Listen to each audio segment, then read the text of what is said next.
बीबी की सहेली पे दिल आ गया। मेरा नाम महेश है।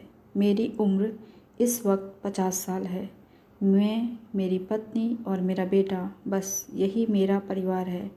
अभी कुछ समय पहले मेरी पत्नी की एक सहेली बनी। वो औरत हमारे मोहल्ले की दूसरी गली में रहती है। दोस्ती की वजह यह हुई कि मेरी पत्नी और उस औरत दोनों का नाम शीला है। उस औरत शीला की 2 बेटियां हैं। बड़ी बेटी नेहा 20 साल की है और छोटी बेटी प्रिया 18 साल की है। छोटी लड़की तो पतली दुबली सी सांवली सी है। बड़ी लड़की नेहा भी पतली है, मगर वो गोरी है, देखने में भी सुंदर है और अभी बीए कर रही है। शीला का पति पहले तो यहीं रहता था और दोनों मियाँ बीवी छोटे मोटे काम करके अपना गुजारा करते थे, तो घर के हालात कुछ खास अच्छे नहीं थे। फिर शीला के पति को विदेश जाने का मौका मिला तो वो पैसा कमाने विदेश चला गया। वैसे तो हमारा एक दूसरे के घर आना जाना हो जाता था, मगर जब शीला का पति विदेश चला गया तो मुझे शीला कुछ विशेष लगने लगी। हालांकि रंग रूप में या शारीरिक बनावट में वो मेरी पत्नी के मुकाबले कहीं भी नहीं ठहरती थी, मगर पराई औरत तो पराई औरत ही होती है। अच्छी ना भी हो तो भी अपनी ओर आकर्षित करती ही करती है। मेरे मन में भी कई बार इस बात का ख्याल आया कि शीला को थोड़ा टटोल के देखूं। पति इसका पास में नहीं तो रात को ये भी तो बिस्तर पर करवटें बदलती होगी। अगर किसी तरह से बात बन गई तो अपने को बाहर मुंह मारने का मौका मिल जाएगा। हालांकि मैं उसके घर कम जाता था। मैं तो अपने काम धंधे में ही बिजी रहता था, मगर कभी कभार आना जाना हो जाता था या कभी कभी वो भी आ जाती थी। अब मेरी बीवी के साथ उसका अच्छा दोस्ताना था। वो मेरी बीवी को दीदी और मुझे जीजा जी कहती थी, मगर मैंने कभी उसके साथ साली कहकर कोई हंसी मजाक नहीं किया। मैं थोड़ा रिजर्व ही रहता था। हाँ, उसकी बेटियों के साथ मैं हंस बोल लेता था। पति के विदेश जाने के बाद उसने घर के कई कामों में कई बार मेरी मदद भी ली, मगर मैंने खुद आगे बढ़कर कभी कुछ नहीं किया। मेरे और शीला के बीच मेरी पत्नी हमारी कड़ी थी। सारा काम बातचीत मेरी पत्नी के द्वारा ही होती थी। मगर एक बात जो मैं नोटिस कर रहा था कि शीला का व्यवहार अब बदलने लगा था। जब भी मौका मिलता उसे वो मुझे जीजा जी कहकर खूब हंसी मजाक कर लेती। मुझे अक्सर लगता कि वो अपनी आँखों से, अपनी बातों से, अपने हाव भाव से यह जता रही थी कि जीजा जी हिम्मत करो, मैं आपको ना नहीं करूँगी। मगर मैं अपनी पत्नी के सामने होते ऐसा कैसे कर सकता था। समझती वो भी थी कि जब तक हम अकेले नहीं मिलते तब तक कोई भी संबंध हमारे बीच नहीं बन सकता था, मगर अकेले मिलने का कोई भी मौका हमें नहीं मिल रहा था। हमारी दोस्ती या यूं कहो कि दिल में छुपा हुआ प्यार इसी तरह चल रहा था। अपने अपने मन में हम दोनों तड़प रहे थे। मैं कम तड़प रहा था, वो ज़्यादा तड़प रही थी। वो कई बार कह भी चुकी थी, जीजा जी आपके पास कार है, मुझे कार चलानी सिखाइए। जीजा जी किसी दिन हम दोनों कोई फिल्म देखने चलते हैं। मेरी तो इच्छा है कि बरसात हो रही हो और हम दोनों जीजा साली कहीं दूर तक गाड़ी में घूम कर आएँ। ये सब बातें वो बातों बातों में मेरी पत्नी के सामने कह चुकी थी और ऐसी ही बातों से मेरे दिल में ये विचार आया कि शायद ये मुझसे अकेले मिलने का बहाना ढूंढ रही है। फिर एक दिन उसने और बड़ा बयान दाग दिया। हुआ यूं कि हम बाजार गए थे, वहीं वो भी मिल गई अपनी दोनों बेटियों के साथ।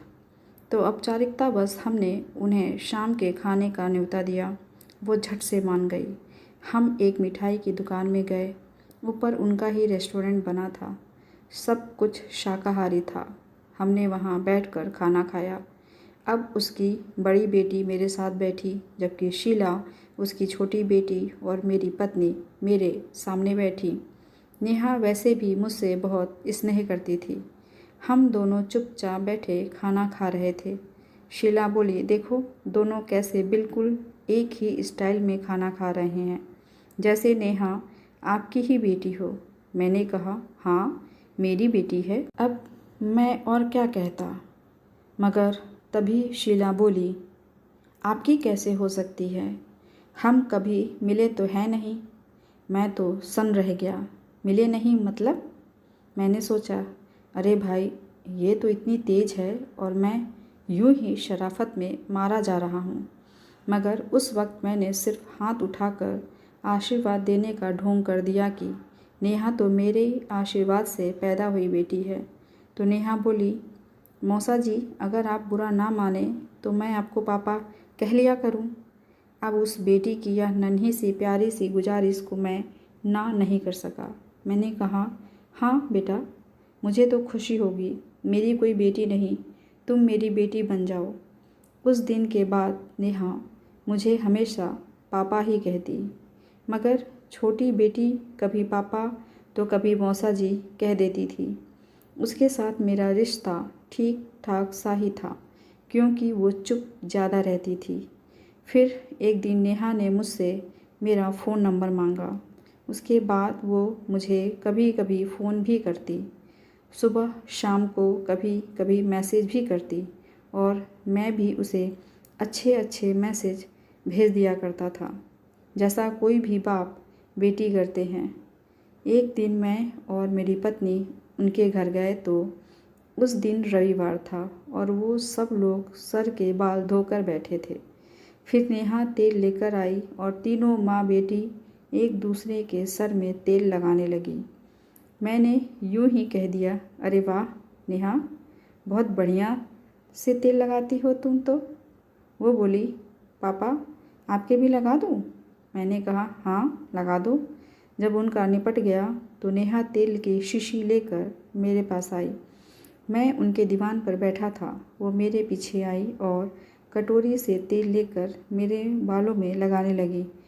आहा हा, कितना आनंद आया जब बेटी पिता के सर में तेल लगाए अपने नर्म नर्म हाथों से। शीला बोली, अरे जीजा जी मैं लगा दूँ आपके तेल? उसकी बात में एक तंज था, मैं समझ गया, मगर मैंने कहा, अजी नहीं शुक्रिया, बिटिया बहुत बढ़िया लगा रही है। उसके बाद उनके घर ही हमने खाना खाया और जब वापस आए तो अपनापन दिखाने के लिए शीला ने पहले मुझे नमस्ते बोली, फिर आगे बढ़कर मुझे आलिंगन भी किया। मेरी तरफ देखकर शराफत से मुस्कुराई। वो मुझे साफ साफ इशारे कर रही थी, मगर मैं ही ढीला चल रहा था। मैंने सोचा कि अब अगर एक भी मौका और मिला तो मैं शीला से बात कर लूँगा। फिर एक दिन मौका मिला। वो हमारे घर ही आई हुई थी। मेरी बीवी रसोई में थी। मैंने पूछा, अरे शीला, तुमने मेरा मोबाइल नंबर लिया था पर कभी फ़ोन तो किया नहीं। वो बोली, आप तो वैसे ही कम बात करते हो, क्या पता फ़ोन पर बात करो भी या नहीं। मैंने कहा, अरे नहीं, मैं तो बल्कि इंतज़ार कर रहा था, कभी हेलो हाय नमस्ते good morning I love you कुछ तो मैसेज करो।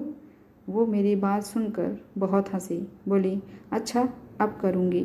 और अगले ही दिन सुबह उसका मैसेज आया गुड मॉर्निंग का। जवाब में मैंने भी उसको गुड मॉर्निंग का मैसेज भेजा और दिन में ही हम दोनों ने 40 करीब व्हाट्सएप मैसेज एक दूसरे को कर दिए। जितना मैं खुलकर चला वो उससे भी ज़्यादा खुलकर चली और अपने जीजा साले के रिश्ते की सारी मान मर्यादा तोड़कर हम दोनों ने एक दूसरे को खुल्लम खुल्ला प्यार का इजहार तक कर दिया। यहाँ तक कि उसने ये भी कह दिया कि अगर आप ना कहते तो मैं खुद ही कहने वाली थी। अब जब प्यार का इजहार हो गया तो और क्या बाकी रहा। वो पूरी तरह से मेरे साथ सेट हो चुकी थी। मन में खुशी के लड्डू फूट रहे थे कि यार कमाल हो गया, 50 साल की उम्र में भी माशूका पटा ली। उसके बाद तो अक्सर हम फ़ोन पर बातें करते, 2-3 दिन में ही बातें शीशे की तरह साफ हो गई। दोनों ने एक दूसरे से कह दिया कि अब जिस दिन भी मिलेंगे अकेले में मिलेंगे और उसी दिन हम सभी हदें पार कर जाएंगे। मैंने सोचा अब मासूका के पास जाना है तो पूरी तैयारी के साथ जाएं। बुधवार को मैंने अपने काम से पहले ही एक दिन की छुट्टी ले ली। बुधवार के सुबह मैंने एक चने के आकार की गोली अफीम की कड़क चाय के साथ निगल ली। हमारा 11 बजे मिलने का प्रोग्राम था, मगर मैं 10 बजे से पहले ही हर तरह से तैयार था। करीब 11:15 बजे मैंने शीला को फ़ोन करके पूछा, हाँ जी, क्या हाल है साली साहिबा? वो बोली, बहुत बढ़िया, आप सुनाओ। मैंने पूछा, मैं तो सोच रहा था सुबह सुबह आपके दर्शन हो जाते तो सारा दिन बढ़िया गुजरता। वो उधर से बोली, तो आ जाइए, किसने रोका है, आपका ही घर तो है। मैं तो उड़ता हुआ उसके घर पहुंचा, गेट खोलकर अंदर गया। अंदर घर में वो रसोई में कुछ कर रही थी। मैंने आसपास देखा, घर में और किसी के होने की आहट नहीं थी, मगर फिर भी मैं रसोई में गया, उससे नमस्ते की, उसका बच्चों का हाल पूछा, फिर पूछा बच्चे कहाँ हैं। वो बोली, बड़ी कॉलेज छोटी स्कूल, बस घर में मैं अकेली हूँ। मतलब जो मैं पूछना चाहता था वो उसने खुद बता दिया। वो गैस पर चाय बना रही थी। मैं उसके पीछे जाकर खड़ा हो गया। दिल तो कर रहा था कि उसे पीछे से ही बाहों में भर लूं, मगर फिर भी दिल में एक डर सा था।